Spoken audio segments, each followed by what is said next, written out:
Hey folks, want to jump on here and shoot a quick solo episode. This one is going to be about the NRL. That said, I'm based in Sydney, Australia at the moment and thought it'd be an ideal time to talk about this topic. We've also gone past 100 episodes. Feel free to follow along or leave a review. Let's get into the show. So, the business of the NRL, National Rugby League, is a multi-billion-dollar professional sports industry built around media rights, sponsorship, ticketing, and commercial partnerships in Australia and New Zealand. Overview of the National Rugby League, founded 1998 after the Super League War merger. Teams 17, 16 in Australia and 1 in New Zealand. Governing body, Australian Rugby League Commission. CEO, current as of recent seasons, Andrew Abdo. Headquarters, Sydney, Australia. The NRL is the premier rugby league competition in the Southern Hemisphere and one of Australia's biggest sporting properties. Revenue model of the NRL. The NRL generates revenue from several key streams. Number one, broadcast rights, biggest revenue driver. Media rights are the foundation of the NRL's business. Current deal, 2023 to 2027, approximately 2+ billion AUD. Broadcasters, Nine Network, free to air, Foxtel, pay TV, KO Sports, streaming. Broadcast revenue funds, club grants, each season receives approximately 15 to 20 million plus annually.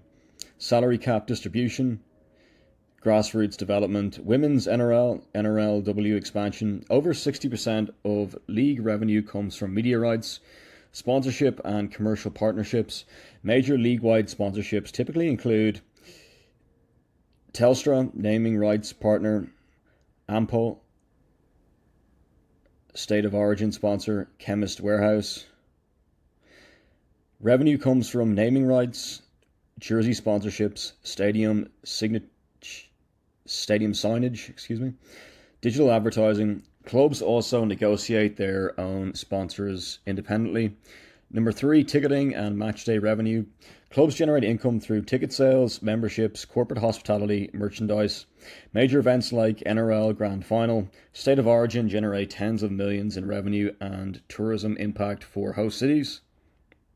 Number 4, salary cap system. The NRL uses a salary cap to ensure competitive balance. 2025 salary cap, approximately 11 to 12 million per club. Believe that is in AUD. Additional allowances for veteran players, development contracts, women's teams, or Australian dollar. The cap prevents wealthy clubs from dominating purely through spending.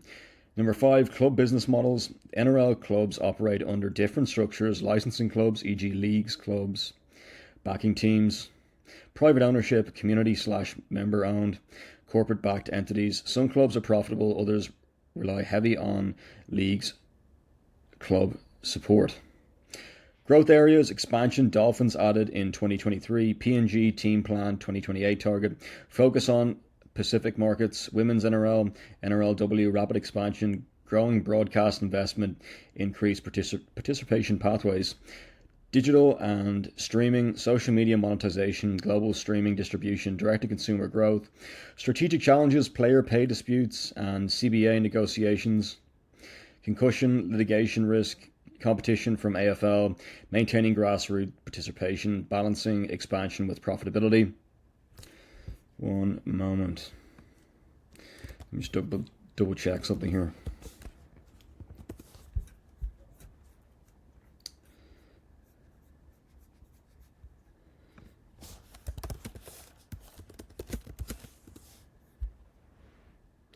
Collective bargaining agreement, CBA. Negotiations are the formal good faith discussion between employer management and a labour union representing employees to establish a legal binding contract governing employment terms. These negotiations determine wages, working hours, benefits, and safety conditions, typically lasting 1 to 5 years. Key aspects of CBA negotiations include purpose: to create a unified, fair, and legally binding contract that covers the entire workforce rather than individual employment contracts. This is on the AI overview on Google. Key topics: negotiations focus on mandatory subjects such as pay rates, health insurance, retirement plans, safety standards, and grievance procedures. Process: both parties negotiate in good faith to reach an agreement, which is then formally ratified by union members before being implemented. Context: while common in manufacturing and public services, high-profile CBA negotiations are crucial in professional sports leagues, e.g. AFL, NRL, MLB, to determine player revenue sharing and contract terms. Finalized agreements ensure compliance with labour laws and dictate workplace conditions. That's very interesting. I've never heard a collective bargaining agreement abbreviated to CBA before. Give me one more second, excuse me. Just for those who don't know what quote ratified end quote means, refers to the formal approval, validation, or sanctioning of a treaty, contract, amendment, or agreement, making it legally binding. It signifies the final official consent by a government, organization, or party, often following an initial signing or adoption process, effectively turning an agreement into law. Key aspects of ratification: legal validity. A ratified agreement is binding, whereas an unratified one is not. Process often involves exchanging documents bilateral or submitting them to a depository multilateral. Context: commonly used in government, e.g. ratified a constitutional amendment. International law, e.g. ratified a treaty and contracts. Synonyms: confirmed, approved, sanctioned, endorsed, adopted, validated. Examples in context: treaties. A country may sign a treaty, but it is not bound until it has ratified it. Constitutions. The US Constitution was formally adopted when states ratified it. Documents. An amendment is not in effect until it is ratified by specified or a specific number of parties.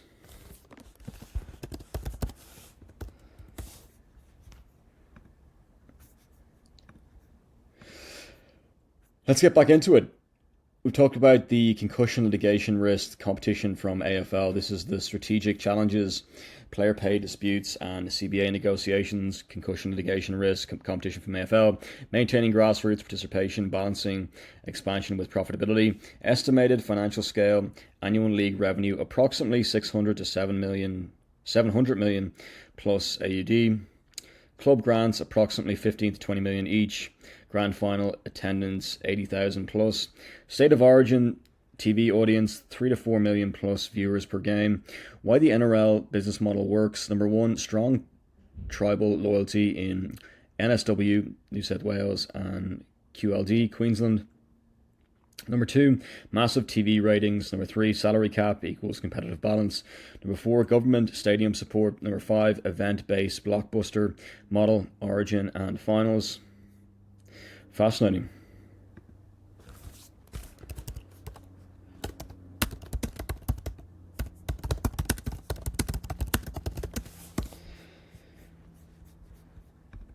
We are 8 minutes in, coming on 9 minutes. Let's just move over to Gemini and then we'll go back, see if we missed anything. The business of the National Rugby League, NRL, has evolved into a powerhouse commercial machine moving far beyond its roots. By the way, Gemini.google.com, it's a product by Alphabet or Google or Alphabet. Moving far beyond its roots as a regional competition managed by the Australian Rugby League Commission, ARLC, the NRL operates as a non-profit entity that reinvests its massive revenues over $745 million in 2024 back into the clubs and the game's development, presuming that's the Australian dollar. Here is a breakdown. Let's just double check.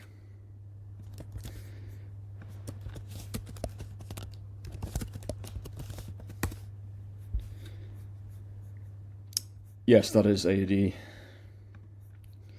Here's a breakdown of how the NRL functions as a business in 2026. We talked about this. Number one, primary revenue streams. The NRL's financial engine is fueled by three main pillars. Broadcasting rights. Not sure there's much to add there. This the engine room. This is the largest source of income. The current deal, 2023 to 2027, with Nine Entertainment and Foxtel, is roughly worth $400 million per year. Interestingly, the NRL, that's AUD, is increasingly focused on digital and streaming rights. BVOD as traditional TV audiences shift. Commercial partnerships, blue chip sponsors like Telstra, naming rights, Ampol, and McDonald's contribute heavily. The league has also successfully commercialized, quote, event weeks, end quote, such as Las Vegas season opener, which serves as a trade and business hub. Wagering and licensing. The NRL earns significant revenue from licensing fees paid by betting agencies and from merchandise sales. Number 2, the club funding model. Unlike many global leagues where clubs must fend for themselves, the NRL operates on a centralized funding model to ensure competition parity. Central grants. The NRL provides each club with a grant that typically covers the entirety of the player salary cap plus additional operating costs. Salary cap for 2026, the men's base salary cap is approximately $11.55 million in AUD, rising to $11.7 million, presume always AUD for the moment, $11.7 million by 2027. That's the Australian dollar. This prevents wealthy clubs from stockpiling all the talent. Equalization. The goal is, quote, on-field parity, end quote, ensuring that every team from the powerhouse Brisbane Broncos to the newer Dolphins has a mathematical chance of winning. Number 3, global expansion strategies. The NRL has shifted its business focus from, quote, defensive, end quote, protecting its heartland to, quote, aggressive, end quote, global growth. The Las Vegas venture, now in its third year, 2026, the Vegas round is a strategic play to enter the US gambling and streaming market. New markets, with the Perth Bears set to join in 2027. The league is expanding its footprint to become a truly national Australian sport. Pacific presence. The NRL is essentially like the, quote, soft power, end quote, arm of Australian diplomacy in the Pacific, with deep roots in PNG, likely the next expansion frontier, Fiji and Samoa. Number 4, key financial figures, 2025 to 2026 estimates. Category, annual revenue. We covered this. Details, 750 million plus AUD. Broadcast value, approximately 2 billion plus over 5 years, 2023 to 2027. Men's salary cap, 11.55 million base. It's in dollars.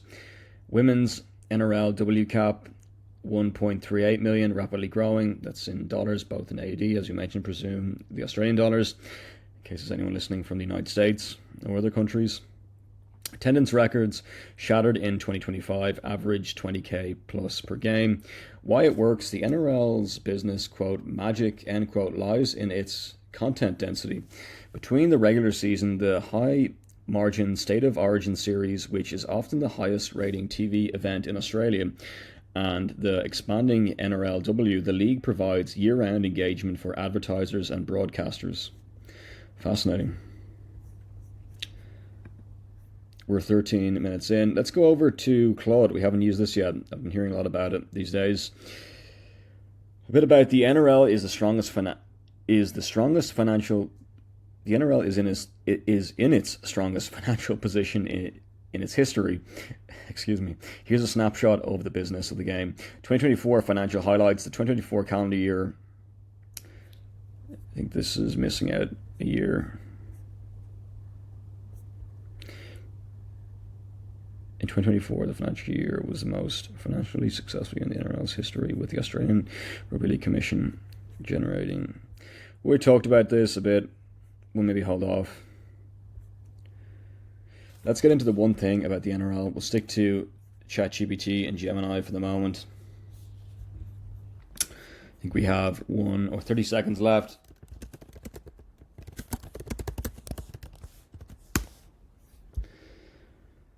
One big thing about the NRL, it's fundamentally a broadcast-driven business. The single most important reality about the National Rugby League is that TV money runs everything. Over half of its league's total revenue comes from its media rights deal with Nine Network and Foxtel. That broadcast deal funds the salary cap, pays the annual grants to clubs, supports expansion, funds grassroots development, makes the women's competition viable.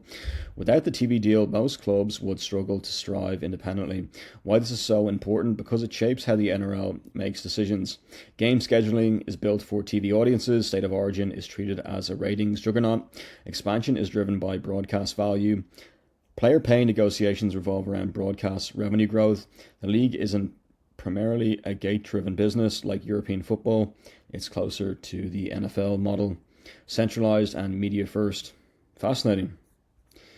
Hopefully you got something from this if you're not used to hearing about the NRL, the National Rugby League. There you go. Hopefully you have a wonderful rest of your day, and thanks for listening, folks. One sec. Let me double check something. Perfect. See you later.